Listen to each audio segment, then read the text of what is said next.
I was sitting in Tom Green County Jail, and I was at a point of no hope, having the attitude that, you know, you can't tell me that the law can't be broke because I'm going to show you that it is.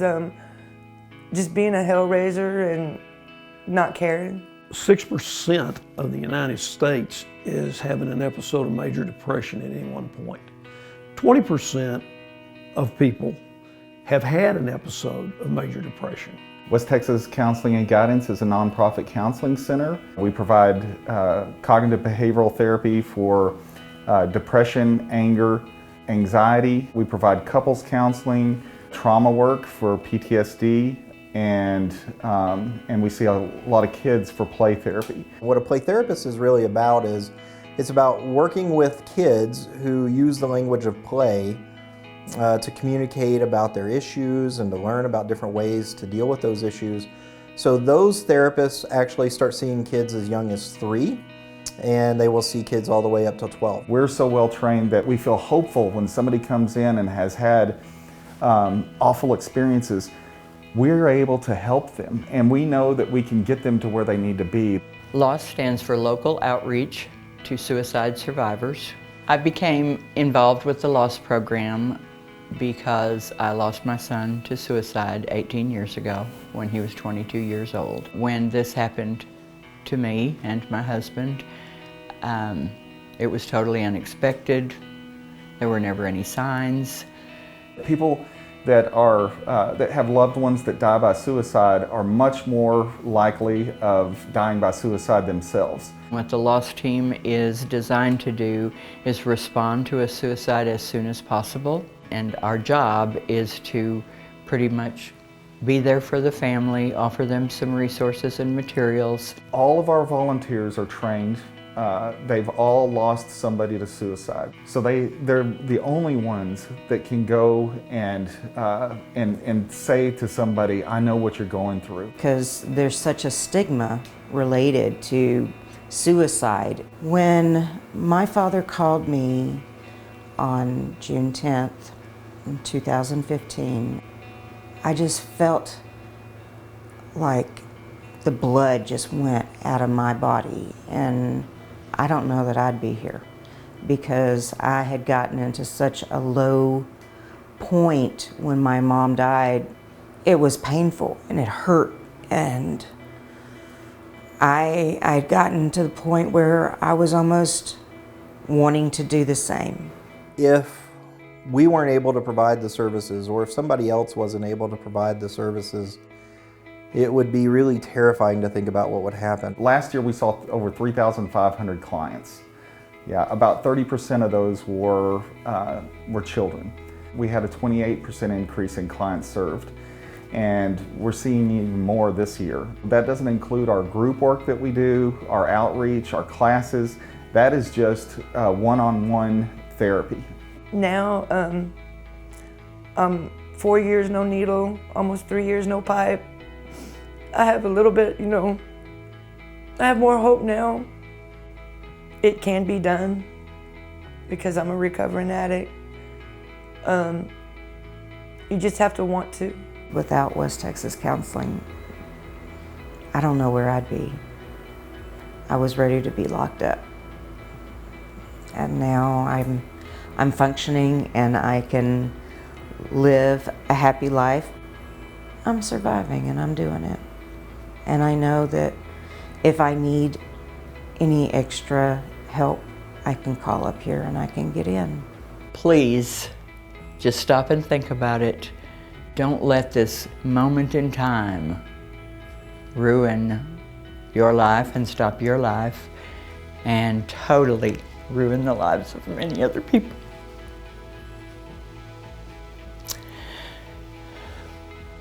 Impress upon people, anyone who's contemplating suicide, that it's going to get better. It can't get worse. You're thinking yourself, this is going to go on forever, ever and ever. Well, it can't go on forever. It has to get better. If it can't get worse, it has to get better. I want to thank Methodist Healthcare Ministry and all our other funders, but especially Methodist Healthcare Ministry. They've been there for us since 2012, and we could not do what we're doing without you.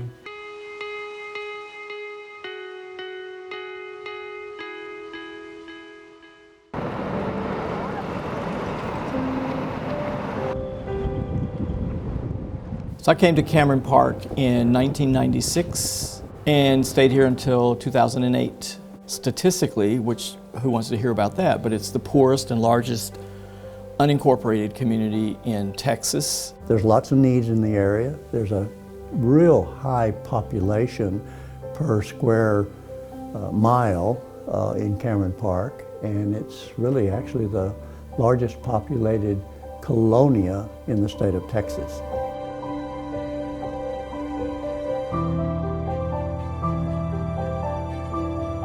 In 2003, when I came back from Ethiopia, I was there for 10 years. We did a survey of the whole valley, and we felt that Cameron Park was a place to begin. And we surveyed the whole community, over 500 households.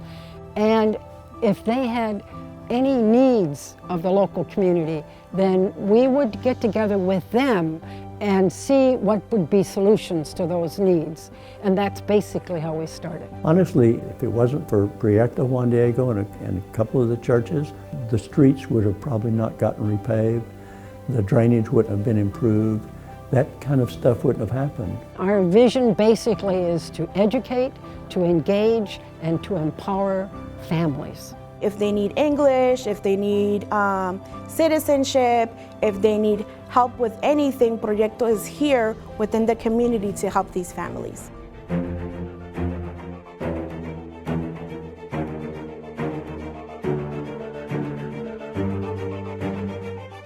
De la persona que entró aquí deprimida y triste, no soy ya esa, ya no puedo decir eso. Sí, sí me ha ayudado muchísimo. He crecido, tanto moral como espiritualmente. ¿Por qué lo hago? Porque me gusta ver los cambios en las personas. 5, 6, 7. Y hay muchas personas que son diabéticas, prediabéticas, con un A1C de 6.1. Y ellos no quieren aceptar que son prediabéticos. 3, 2 y 1, descansa. Y les hacemos ver que esta enfermedad ya no se va a ir, aquí se va a quedar. Pero sí la puedes controlar. Cuando hacemos movimiento con las pelotas, que movemos los brazos, los extendemos, subes y bajas, esto ayuda mucho porque a veces las articulaciones, si no las mueves, es como un carro viejo. Si no lo mueves, se va a oxidar. We had over 927 people who put their applications in for citizenship, and we're educating them right here in the project. Not only did we help them with the citizen classes, but those individuals end up also voting. And that is part of the educating and showing them that your vote does matter, and so that they feel empowered in that. And so that's one of the things that right off the bat is an impacting for the community. It's a story of hope. It's a story of change. Cameron Park would probably be very different if Proyecto Juan Diego was not here. When Proyecto Juan Diego succeeds, all of Cameron Park does. And when all of Cameron Park succeeds, so do other parts of the community in Brownsville. It really is it's a process of seeding change. So it's not only just right here, but it grows out. People look at this and say, wow, that's an interesting model. Not only is it interesting, it works. And not only is it something that works, it's something that we can do. So it's a model that can be replicated.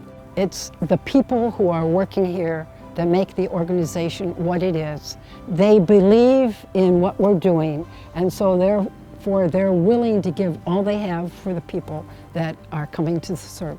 And I think that's what makes our project something valuable, at least it's valuable to me, is that they give all they have, and the people know that, and they respond likewise.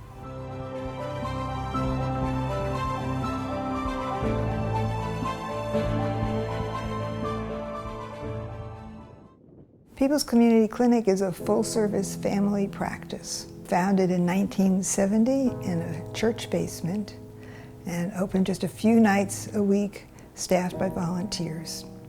Since that auspicious beginning, we have really come a long, long way. We are a patient-centered medical home. We care about a lot of the holistic elements of healthcare, just beyond treating sickness, but going towards wellness. And I think that has had a broad impact on our patient base and the community. I was sick, very sick when I arrived here.